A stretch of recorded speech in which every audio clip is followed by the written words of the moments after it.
Hello বন্ধুরা, কেমন আছেন সবাই? আপডেট ইজনের পক্ষ থেকে আপনাদেরকে শুভেচ্ছা, স্বাগতম। প্রতি সপ্তাহের নয় আজকেও আমি উপস্থিত হলাম। আমি মেহেদি, পুরো ভিডিও জুড়ে থাকবো আমি। আশা করি আপনাদের আজকের পর্বটি খুব ভালো লাগবে। আজকের আমাদের আলোচ্য বিষয় হচ্ছে মাইক্রোসফট ওয়ার্ডে কীভাবে আমরা দ্রুত গতিতে টাইপ করতে পাবো এবং এর কিছু শর্টকাট কৌশল, বিভিন্ন সিম্বল, বিভিন্ন লাইন কীভাবে দ্রুত গতিতে আমরা মাত্র কিবোর্ডের সাহায্যে, কিবোর্ড চেপে, কোনো শেপ টেপ কোনো কিছু না, শুধু কিবোর্ড চেপে খুব দ্রুত গতিতে করতে পাবো, তার কিছু ট্রিক্স নিয়ে আমরা আজকে আলোচনা করব। তো এই ট্রিক্সের আমরা কয়েকটা পর্বে বিভক্ত করব। আজকে তার প্রথম পর্ব। আশা করি আপনাদের ভিডিওগুলো ভালো লাগবে। আর আমাদের ভিডিওগুলো যদি আপনাদের বিন্দুমাত্র ভালো লাগে, অবশ্যই আমাদের চ্যানেলটিকে সাবস্ক্রাইব করবেন এবং পাশের বেল আইকনে ক্লিক করবেন। তো বন্ধুরা, আসুন শুরু করি। সম্মানিত সুধী, আমরা চলে আসলাম স্ক্রিনে। আপনারা দেখতে পাচ্ছেন আজকে আপনাদেরকে কয়েকটা ট্রিক্স আমরা দেখাবো। তার মধ্যে প্রথম ট্রিক্সটা আমরা শুরু করতে যাচ্ছি। প্রথম ট্রিক্সটা দেখেন, আমি একটা ডকুমেন্ট লিখেছি। তো লেখার ক্ষেত্রে দেখেন যে বিভিন্ন শব্দ অনেক সময় একসঙ্গে লিখতে হয় আমরা যখন অনেক লেখা লিখি। যেমন আমি এখানে একটা ডকুমেন্ট লিখছি, এখানে দেখতে পাচ্ছেন যে আমার নামটা মেহেদি হাসান। মেহেদি এক লাইনে গেছে এবং হাসান আর এক লাইনে গেছে। তো আমরা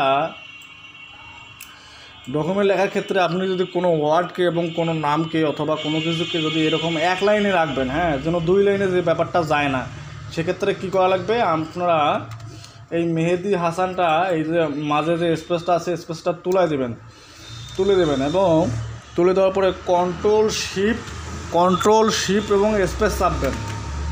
এখন দেখেন, এর পরবর্তীতে আমি ওই মেহেদি হাসান যেখানে যেখানে আছে, আপনারা দেখবেন যে পরের লাইনে চলে গেলেও দেখেন মেহেদি হাসানটা নিচের লাইনে, এই যে দেখতে পাচ্ছেন মেহেদি হাসানটা একসাথে নিচের লাইনে গেছে, হাসানটা আলাদাভাবে যায়নি, মেহেদিও চলে গেছে, মানে একসাথে দুইটাই চলে গেছে। তো তদ্রূপ এই যেমন মোহাম্মদটা যদি আমি রাখতে চাই, সেক্ষেত্রে কন্ট্রোল শিফট এবং স্পেস দেবো।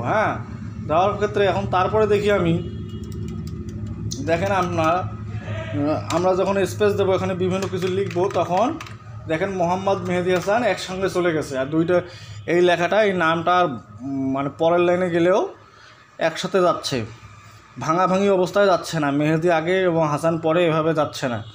তো এটা হলো আমাদের প্রথম ট্রিক্স। এবং দ্বিতীয় ট্রিক্সটা হচ্ছে, আমরা এই মেহেদি হাসানটাকে আমরা অনেক সময় কাট করি, কেউ মাউসের রাইট ক্লিক করে কাট করে, অথবা কেউ এখান থেকে হোম বাটনের থেকেও কাট করে।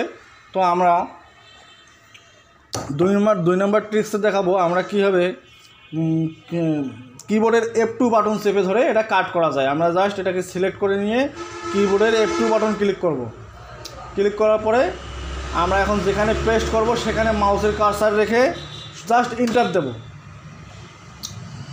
আমরা এই দেখেন মেহেদি হাসানটাকে F2 বাটন চেপে ধরলাম, চেপে ধরে আমরা যেখানে পেস্ট করব, মাউসের কার্সার সেখানে রাখবো, রেখে জাস্ট ইন্টার দেব। বাও, দেখেন ওখান থেকে কাট হয়ে মেহেদি হাসান সব শেষে চলে গেছে। তো এটা হলো আমাদের 2 নম্বর ট্রিক্স।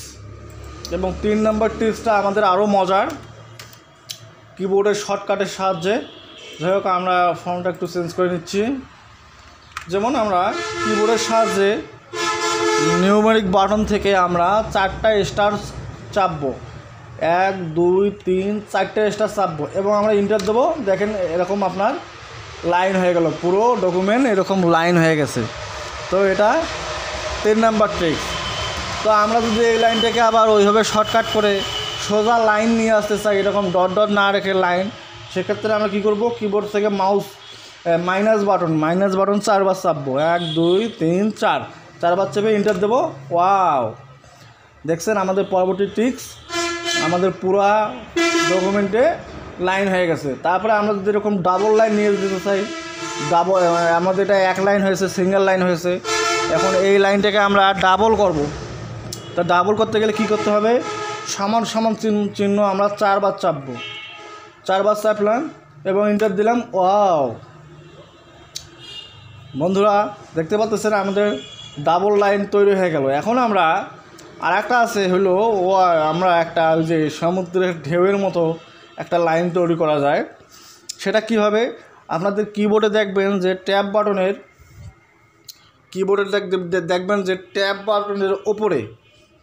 ট্যাব বাটনের ওপরে একটা বাটন আছে, বিভিন্ন চিহ্ন আছে, যেমন আমরা এই চিহ্নটাকে যদি শিফট চেপে ধরে এই ঢেউ চিহ্নটাকে নিয়ে আসি, একবার, দুইবার, তিনবার, চারবার দিলাম। এবার আমরা এন্টার দেবো। ওয়াও, আমাদের পুরো ডকুমেন্ট এরকম ঢেউ হয়ে গেল। তো বন্ধুরা দেখছেন মাইক্রোসফট ওয়ার্ডে আরও কতভাবে মজারভাবে অনেক কিছু শর্টকাট ওয়েতে তৈরি করা যায়।